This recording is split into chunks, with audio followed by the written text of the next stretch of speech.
I think the thing that I've become most grateful for, especially in the last year as I have began to survive and accept my own sexual abuse, is just being grateful for therapy and therapeutic services. It really took my family support and my family pushing me to get into therapy services to really start to accept my abuse. And all I hope is that other survivors can go through that experience as well.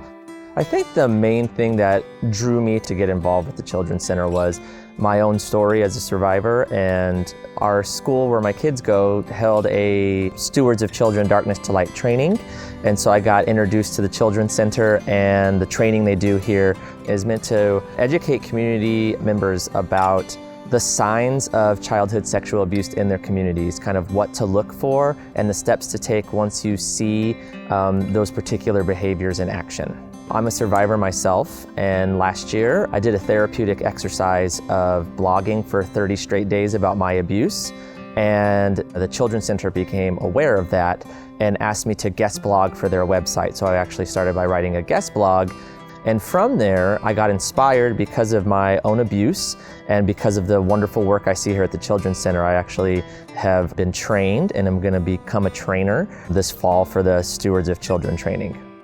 Through the blog, I had a lot of response, and the most powerful responses I got to my writing and my sharing was from my own community that I grew up in.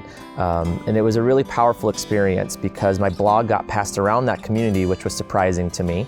I got hundreds of messages from people apologizing for not seeing the signs, but also thanking me for educating them on how I was groomed and how I was abused, so that they could look for those signs with their own children and within their own family.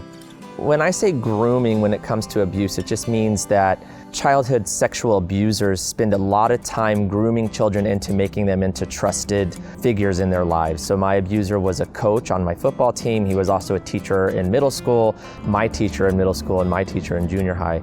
And so he spent years building this trust within me, showing me special attention as a trusted person in my life, and was able to use that connection to begin my abuse when I was 14 years old.